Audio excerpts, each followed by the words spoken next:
तो पाकिस्तान में सबसे ज़्यादा हाईएस्ट सैलरी वाली फील्ड्स कौन कौन सी हैं, आज हम इस वीडियो में उन सारी फील्ड्स को डिस्कस कर देंगे।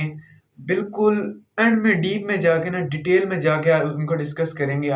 इस वीडियो में जो आपके हमारे पास रिक्वायरमेंट्स होने वाली हैं वो हैं हमारे पास एजुकेशन, स्किल, ठीक है। उसके बाद हमारे पास आए थे डिमांड, फ्यूचर स्कोप क्या है आपका। ये वीडियो अगर आप कैरियर के लिए देख रहे हैं, अपने फ्यूचर कैरियर के लिए देख रहे हैं, तो ये वीडियो आपके लिए बिल्कुल परफेक्ट होने वाली है। अगर आप चैनल पर नए हैं तो सब्सक्राइब कर दें और बेल आइकन को दबाना मत भूलिएगा। तो हमारे पास जो फील्ड आ जाती है वो है हमारे पास सर्जन और मेडिकल मेडिकल की। तो उसमें इसमें हमारे पास आ जाते हैं, तकरीबन इसकी सैलरी रेंज होती है हमारे पास 3 से 10 लाख या उससे भी ज़्यादा हो सकती है, अगर प्राइवेट हॉस्पिटल या इवन मोर कुछ जो भी हो। तो इसमें हमारे पास आ जाते हैं, हमारे पास रोल्स कौन कौन से आते हैं।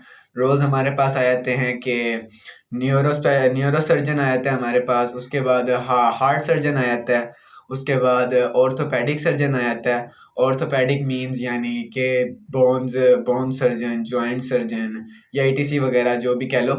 तो कॉस्मेटिक सर्जन आ जाता है यानी प्लास्टिक सर्जरी आ जाती है। प्लास्टिक सर्जरी मींस जैसे आप आजकल देख लेते हैं, किसी औरत वगैरह को देख लेते हैं, किसी मर्द वगैरह को देख लेते हैं आप, अपनी उन्होंने नेचर के खिलाफ उन्होंने अपने वो कर रखे होते हैं। तो इसके बाद हमारे पास है इसकी क्या नाम है, जो वो आ जाती है रिक्वायरमेंट्स वगैरह आ जाती हैं। रिक्वायरमेंट्स में हमारे पास इसकी आ जाती है कि एक तो हमारे पास एजुकेशन होनी चाहिए एमबीबीएस। उसके बाद हमारे पास होनी चाहिए एफसीपीएस, एमएस या एफआरसीएस। तो ये हमारे पास इसकी रिक्वायरमेंट्स होती हैं। उसके बाद हमारे पास इसकी आ जाती है, यानी इसका टोटल एजुकेशन जो है ना, 10 से 12 साल का टोटल एजुकेशन आपको करना पड़ता है इस मेडिकल सर्जन फील्ड में। दूसरी चीज़ जो हमारे पास आ जाती है वो फील्ड हमारे पास है जी, क्या नाम है, चार्टेड अकाउंटेंट की। चार्टेड अकाउंटेंट में हमारे पास सैलरी की रेंज होती है, हमारे पास वो तकरीबन होती है 2 से 6 लाख पर मंथ। अगर इसके 4 बिग फिर्म्स भी होते हैं जो आपको इससे भी 6 लाख से भी ज़्यादा पर मंथ इनकम दे सकते हैं। वर्किंग क्या होती है इसमें, हमारे पास पहली नंबर पे आती है ऑडिट होती है, जो आपकी कंपनी वगैरह के प्रोडक्ट्स वगैरह बनाती है उसकी ऑडिट बनी, चेकिंग वगैरह करनी होती है। उसके बाद टैक्सेशन आ जाते हैं, टैक्सेशन में हमारे पास टैक्स वगैरह लेने होते हैं। उसके तीसरे नंबर पे हमारे पास चीज़ आती है फाइनेंस यानी पैसे वगैरह, कंपनी के पैसे वगैरह चेक करना, मेंटेन रखना उसके फाइनेंस लेवल को। सीएफओ लेवल जॉब्स भी होती हैं। सीएफओ लेवल जॉब्स में हमारे पास क्या होता है, यानी सीएफओ ऐसे होते हैं जो होता है यानी पैसों का यानी इंचार्ज होता है, उसे कहते हैं सीएफओ लेवल जॉब्स। और इसमें हमारे पास रिक्वायरमेंट्स हमारे पास इसके आ जाती हैं। इसमें रिक्वायरमेंट्स हमारे पास आए थे सीए एजुकेशन, जो बहुत ही टफ है। उसके बाद हमारे पास आ जाती हैं कि सप्लाई की डिमांड, जो कंपनी सप्लाई कर रही है उसकी डिमांड हमारे पास बाहर से आती हैं, वो चेक करने होते हैं।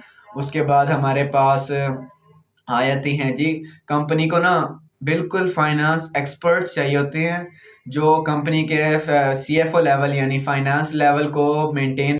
तीसरे नंबर पे जो हमारे पास वो आ जाती है सॉफ्टवेयर इंजीनियरिंग या आईटी। इसकी सैलरी रेंज हमारे पास होती है फ्रेश के लिए, जो फ्रेश बंदे होते हैं वो उनकी 80,000 से 1.5 लाख होती है। तो जो एक्सपीरियंस बंदे होते हैं उनकी 2 से 6 लाख होती है per month. Abroad remote jobs जो होती हैं उनकी होती हैं हमारे पास 3 से 10 लाख रेंज।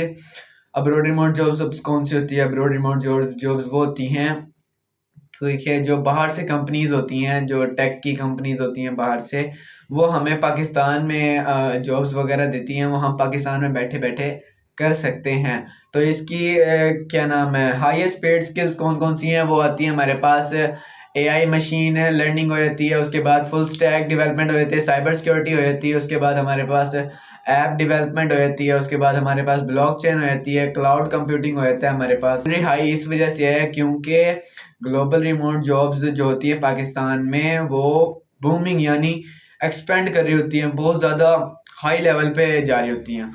उसके बाद हमारे पास आए थे टेक कंपनीज एक्सपेंडिंग फास्ट, यानी टेक कंपनीज जो होती हैं वो हमारे पास एक्सपेंड कर रही हैं बहुत फास्ट में। चौथे नंबर पे जो हमारे पास आ जाती है वो हमारे पास है पायलट की जॉब, यानी जहाज उड़ाने वाले पायलट की जॉब, ठीक है।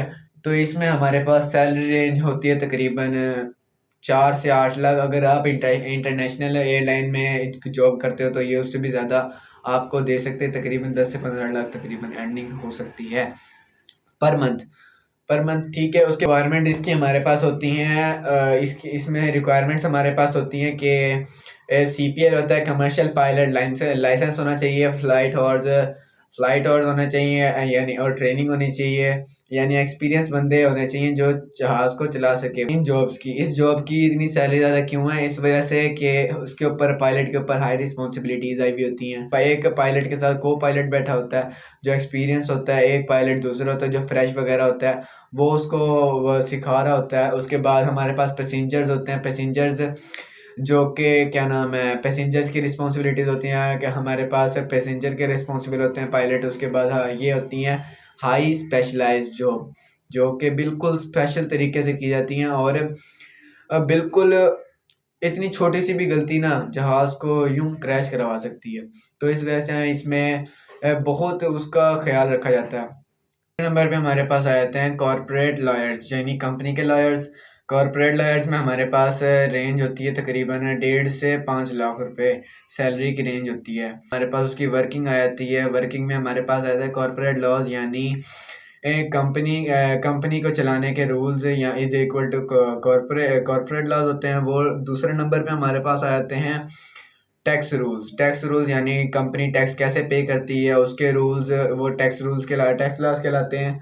और तीसरे नंबर पे हमारे पास आए थे इंटेलेक्चुअल प्रॉपर्टी यानी जो चीज़ आपने खुद क्रिएट की है, जो आइडिया, ब्रांड नेम, म्यूजिक, लोगो वगैरह जो भी आपने अपने जहन से किया है ना, उसको चोरी से बचाने का, उसके चोरी से बचाने के कानून है, वो हमारे पास होता है इंटेलेक्चुअल प्रॉपर्टी। और उसके बाद हमारे पास आ जाती है चौथे नंबर पे हमारे पास आए थे कंपनी लिटिगेशन।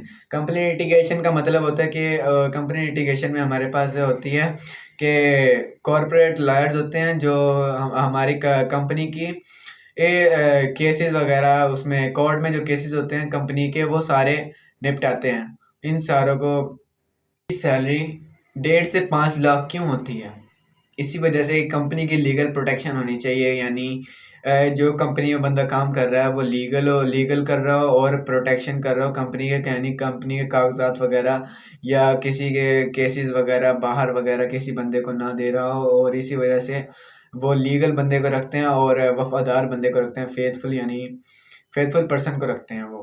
तो यहीं हमारी वीडियो ये ख़त्म होती है। ये हमारे पास थे टॉप 5 फील्ड्स जो पाकिस्तान में ज़्यादा सैलरी देती हैं, और वो फील्ड्स हैं जो पाकिस्तान में ज़्यादा सैलरी देती हैं। तो आज ये हमने सारा कुछ डिस्कस किया डिटेल में सब कुछ। तो अगली वीडियो में अगर आप इसका पार्ट 2 चाहते हैं तो अगर आगे अपलोड कर दूंगा। अगर आपने अगर पार्ट 2 चाहते हैं तो आप कमेंट में मुझे मेंशन करके यस लिखते जाएं, ठीक है। और मेरे चैनल को सब्सक्राइब करना मत भूलिएगा। ओके, अल्लाह हाफिज़।